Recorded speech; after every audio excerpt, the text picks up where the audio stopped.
조갑제 TV 시청자 여러분 안녕하십니까. 2024년 4월 23일 오전 7시입니다. 선거는 권력자를 겸손하게 만듭니다. 막강한 권력을 가졌던 박정희, 전두환 정부 때도 마찬가지였습니다. 1978년 12월 12일 총선에서 당시 야당인 신민당이 총 득표수에서는 당시 여당인 공화당을 1%포인트 정도로 앞섰습니다. 놀라운 일이었습니다. 이 민심이 장기 집권에 대한 실정을 표현한 이 민심이 그 1년 뒤에 12.6 사건, 그 앞에 있었던 부마 사태 등을 통해서 박정희 정권의 종말을 가져오는 에너지였습니다. 1985년 2.12 총선, 막강한 전두환 정부에 대해서 민심이 폭발했습니다. 당시에 선명 야당인, 급조된 선명 야당인 신민당이 약진을 해가지고 제1야당으로 올랐습니다. 고분고분하던 민한당을 흡수해버리고 말았습니다. 민주화가 대세임을 천명을 했고, 그 2년 뒤 바로 6.29 선언으로서 직선제 개헌을 받아들이게 됩니다. 모든 총선은 권력자, 당시의 현직 대통령을 겸손하게 만드는데 바로 윤석열 대통령이 어제 겸손해졌습니다. 기자들 만나는 것을 근 2년 동안 기피 하다가 정진석 비서실장 그리고 정무수석 임명하는 그 자리에 자기가 직접 나와가지고 기자들에게 설명하고 질문도 받았습니다. 이 상태가 오래 갈 거냐 하는 것은 두고 봐야 되지만 일단 선거가, 이번 선거의 가장 큰 의미가 윤석열 심판이었는데 그게 먹혀들고 있습니다. 윤석열 대통령이 좋은 방향으로 달라지고 있습니다. 또 한국 사람은 좋은 방향으로 달라지면은 과거에 잘못한 거 듣고 또 열광하는 그런 경향이 있습니다. 6.29 선언을 하니까 바로 그날 가장 욕을 많이 먹던 노태우 후보가 가장 인기 있는 후보가 되어가지고 그의 대통령 선거에서 이겼다는 것도 역사의 한 기록으로 남아 있습니다. 윤석열 대통령이 달라지는 데 대해서 가장 복잡한 감정을 가질 사람이 바로 이준석 개혁신당 대표 아니겠습니까? 어제 이준석 대표는 이런 이야기를 했습니다. 윤석열 대통령에 대해서 다급해지면은 말을 듣는 척 한다. 어제 오후 MBC 라디오 권순표의 뉴스 하이킥에 출연해가지고 윤 대통령이 영수회담을 제안하고 바뀌고 있다고 생각하느냐는 진행자 질문에 대답하면서 윤 대통령은 달면 삼키고 쓰면 뱉는다. 그리고 다급해지면 말을 듣는 척 한다고 했습니다. 이준석 대표는 이어서 대선 때도 질 것 같으면 90도 인사하고 그랬다. 사진도 남아 있다면서 당시 지지율이 급락하자 후보였던 윤 대통령이 오롯이 저의 책임이라며 90도 인사를 했던 기자회견을 언급했습니다. 이준석 대표는 그런데 대선이 끝나니까 절치부심하고 있다가 바로 나를 쫓아냈다고 했어요. 이 대표는 과거 국민의힘 윤리위원회로부터 당원권 정지 6개월의 징계 처분을 받은 뒤 당 대표직에서 밀려난 적이 있습니다. 이 대표는 윤 대통령이 어떤 면에서는 너무나도 인간적인 분이라고도 했습니다. 그래도 지금 윤 대통령이 위기를 인식한 것 자체가 그나마 대한민국에는 다행이다.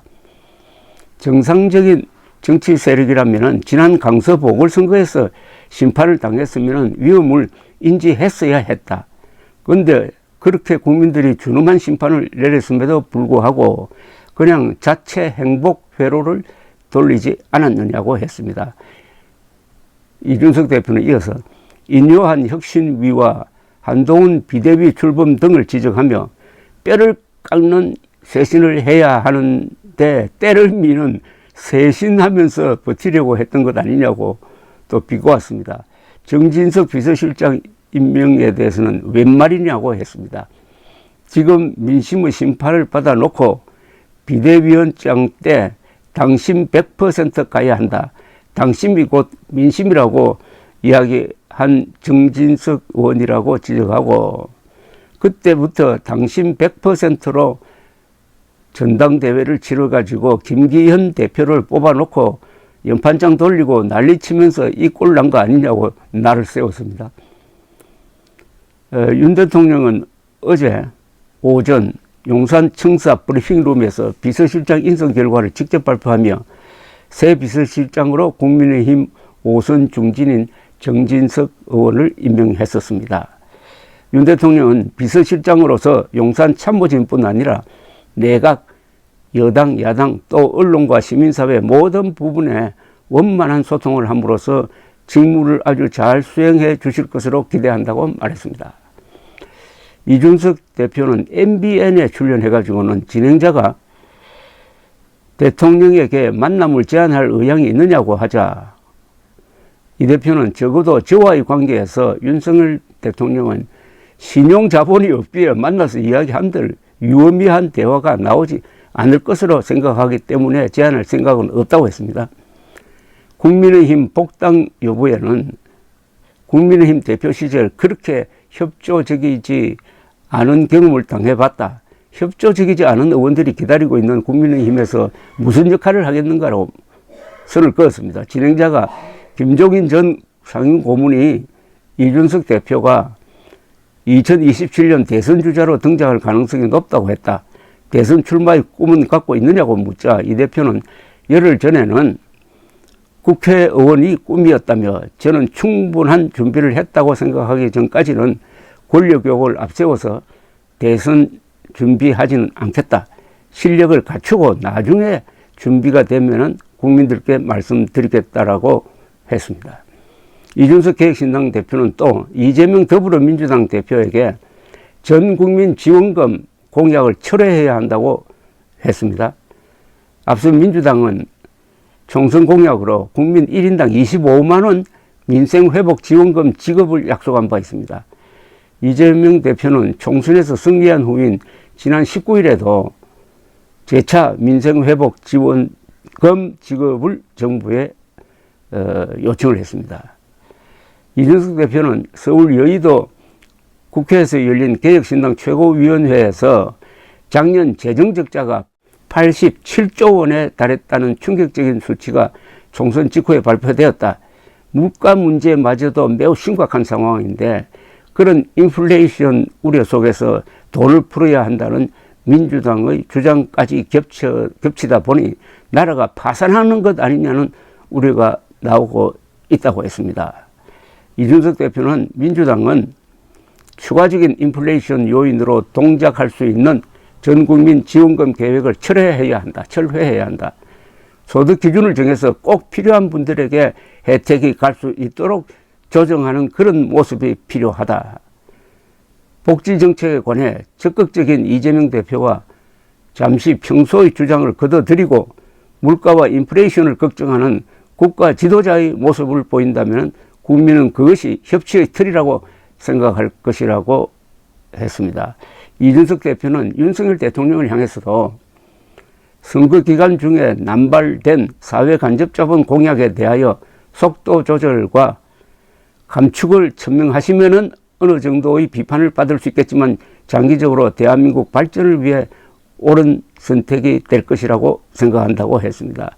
개혁신당은 윤석열 대통령과 이재명 대표의 회담이 각자의 사법 리스크나 정치적인 대화만으로 점철되지 않기를 바란다. 가장 중요한 재정 문제부터 두 지도자가 만나서 허심탄회하게 논의하시고 해법을 만들어 나가시기를 기대한다고 했습니다. 이준석 대표는 그러니까 윤석열 대통령도 비판하고 이재명 대표도 같이 비판하는 중립적인 입장에서 제3당으로서의 역할을 지금 하고 있습니다. 이런 이야기를 쭉 제가 소개하다가 보니까 이준석 대표의 생각이 윤석열 대통령이나 국힘당보다는 훨씬 더 보수적이라는 느낌이 듭니다. 국힘당은 이번 총선을 치르면서 보수적 가치를 아예 포기하고 팔아넘겨 버렸습니다.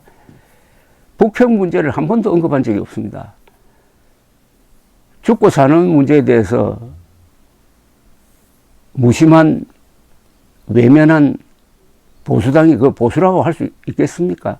그런 점에서 이제 본격적으로 국민의힘과 개혁신당이 누가 진짜 보수인지를 경쟁하는 그런 시스템이 작동하기 시작했다. 이것도 이번 선거의 한 성과다라고 보입니다. 선거는 권력자를 겸손하게 만듭니다. 감사합니다.